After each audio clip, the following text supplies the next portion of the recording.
We have some groundbreaking updates on this massive story in AEW. If you guys want more videos like this, go ahead and subscribe, and don't forget about the timestamps in the description down below. We're going to kick things off. We're going to talk about MJF because this is absolutely mind-boggling to me. I'm still kind of scratching my head. I don't really understand how we got here, but we got here.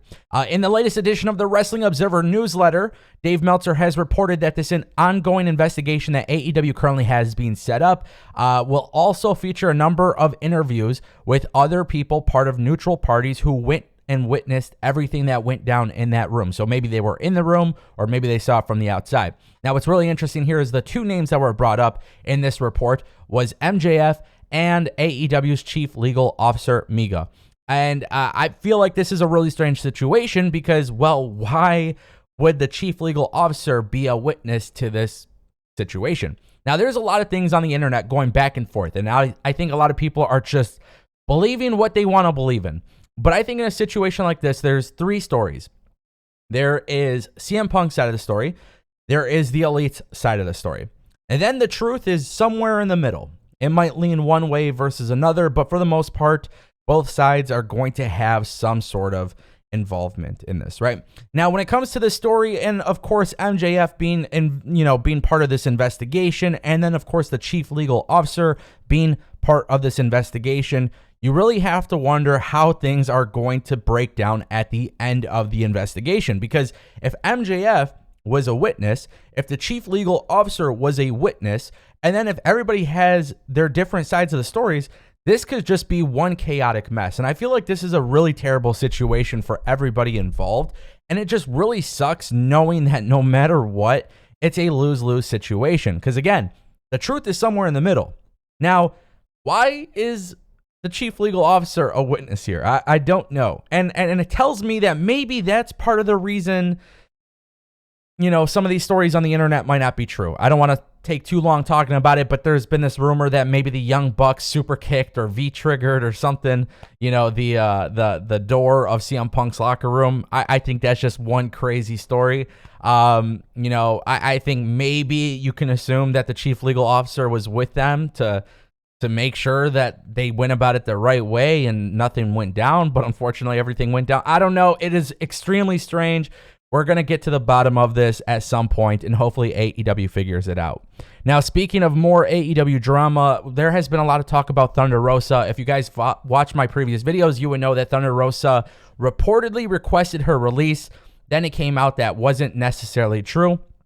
Then you have certain people in wrestling media who will not back down from this sentiment that she has requested her release. Now, I don't know if she's requested her release or not. You have a lot of people saying she did. You have a lot of people saying she didn't.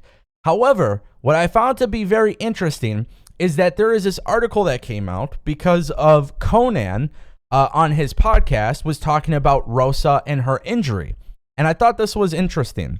Last week on the podcast, Konnan said that Rosa told him that she was dealing with a knee issue, and because she told him a different injury, he believed that she wasn't hurt, and what was really happening is that she was being punished by AEW. During the AEW All Out Media Scrum, we all saw that Toni Storm seemed to pretty much indicate that she believed Thunder Rosa wasn't really injured. However, it appears that she's not being punished, and Meltzer reported in the Observer that the injury is legit.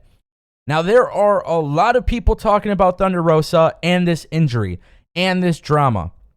There is a lot of people that feel Thunder Rosa's been pulled from TV or having issues with AEW because of sandbagging opponents, working stiff. Now, here's the thing. I think wrestling is wrestling. You're going to have your drama associated with wrestling. You're going to have accidents happen. It's just the way it is, right? You got to work through it. You got to build together because ultimately, whether you love or hate your opponents, you are responsible for each other's safety. Now, I genuinely believe, and maybe this is where I'm wrong, but I genuinely believe if Thunder Rosa was intentionally trying to hurt her opponents, she ain't going to just be pulled off of TV and keep her championship. A real leader would strip her from her championship, and a real leader would say, you're out of the company.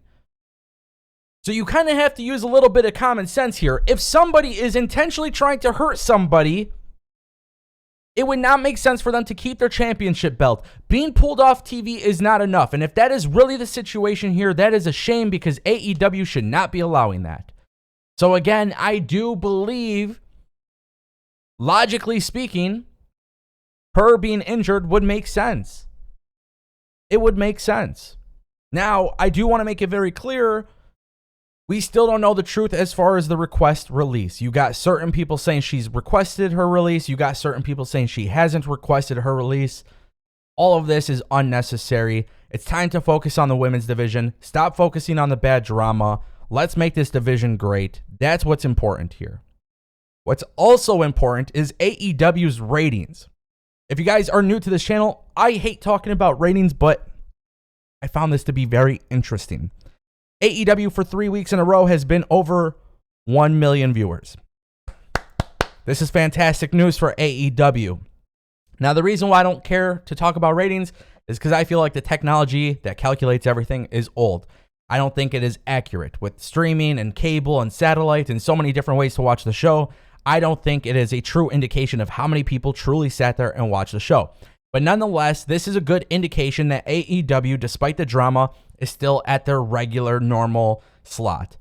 Now, I think AEW pulling in 1 million viewers is a fantastic thing for AEW because AEW is going into TV negotiation, contract stuff, all that good stuff. And here's the thing. Right now, they're without the Elite and CM Punk.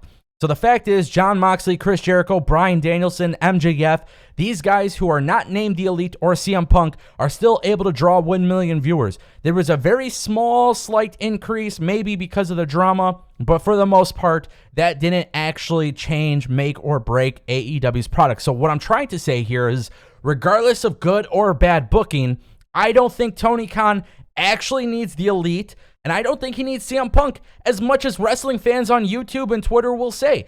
I don't believe that to be the case. I think good storytelling, good matches, good focus on the youth of the company could actually be a selling point for AEW. Yes, I understand that having CM Punk in the Elite might help a lot for TV negotiations, but if you're Discovery, Warner, Amazon, Apple, I don't know, any other TV provider, network, whatever, if you want good ratings, we know for the most part Dynamite can do that.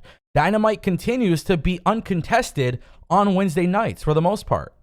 Maybe against Real Housewives or whatever it may be, but for the most part, AEW really doesn't have a lot of competition on Wednesday nights. So with or without the Elite, I don't think it matters. Plus, you start pushing Wardlow, Adam Cole comes back, I think there's not a thing to worry about. So my point that I'm making is even with good or bad booking, even with the Elite or CM Punk, AEW has established a brand that people want to watch, and that's a good thing. That's good for wrestling.